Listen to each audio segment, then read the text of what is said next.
Are you scared of getting Ozempic Face? This is what you need to know so that doesn't happen. Hi guys, my name is Dr. David Boyd. I am the private physician to the top entrepreneurs in the country. So Ozempic, tirzepatide, there's a newer one coming out. All of these GLP-1s, they all work in a similar way. And basically what they do is they work two different ways. Number one is they decrease your appetite craving. So if you've ever had a milkshake, you know when you take that first sip of a milkshake and you're like, oh my God, this is amazing. And you feel good, like everything's just better. That's because you just got hit with fat and sugar. And that's what we are. We are bred for consuming fat and sugar. If you think back to ancestral days where you woke up in the morning, you stumbled out of your cave and you haven't eaten in 2 days, and you're like, okay, I need to go chase down a bunny rabbit and hit it in the head with a rock and then gut it, skin it, build a fire, cook it. All of that took a ton of effort, right?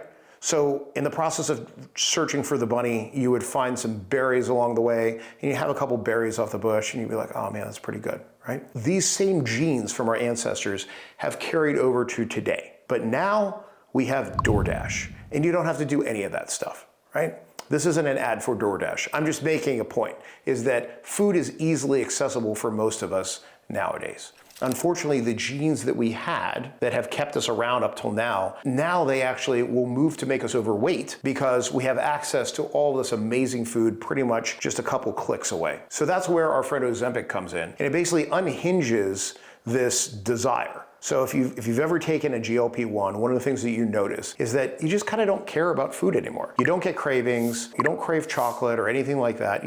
Food is fuel, and that's it. The second way that a GLP-1 works is you get fuller faster. The reason why is it literally slows down the stomach. So when you eat, you chew, drops down into the esophagus. On average, that takes 8 seconds to get down into the stomach. Once you hit the stomach, it starts churning and processing and increasing gastric acid, and then there are these rhythmic contractions to eventually get it out of the stomach into the small bowel where you have further processing of digestion and extrapolation of calories, etc., and all of the nutrients. Well, it slows down that entire process, so you feel fuller for longer. This is also part of the reason why you notice folks starting to have problems when they're on GLP-1s, particularly higher doses. Why? Because folks will often make the mistake thinking that I'm taking this medicine now, I can eat whatever I want. And so they'll go cram down a couple pieces of pepperoni pizza only to find out that life becomes miserable after that between the nausea, the vomiting, and the diarrhea that will soon ensue. So you don't want to fill the stomach up too fast. So in time, after folks are on these medications for a while, they establish a new baseline. They see what life is like, and they begin to understand that if you eat smaller amounts of clean food, what happens?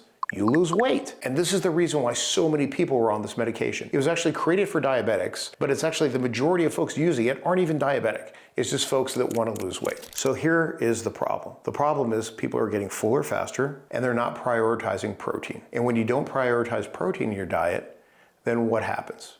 You start to lose muscle mass. This is the reason why Ozempic Face, is what it's been commonly called now, is a thing. And folks are losing weight, but they're losing not just fat, they're losing muscle. So they're having excess skin, and that excess skin is then actually causing an issue. So how do you avoid that? Well, number one, you watch what you're eating and you make sure that you prioritize protein. I'm not saying go keto. As a matter of fact, it's better that you keep a balanced diet of protein, fat, carbohydrate, just more protein, and favor that first. Second thing, you want to make sure that you're continuing to do resistance training even though you're on a GLP-1. And last, follow the instructions of your doctor and your dietitian to make sure that you're getting full use of this medication. You do this right, you can have a very, very successful weight loss with GLP-1s. Remember, health is wealth. Invest in yourself. I'm Dr. Boyd.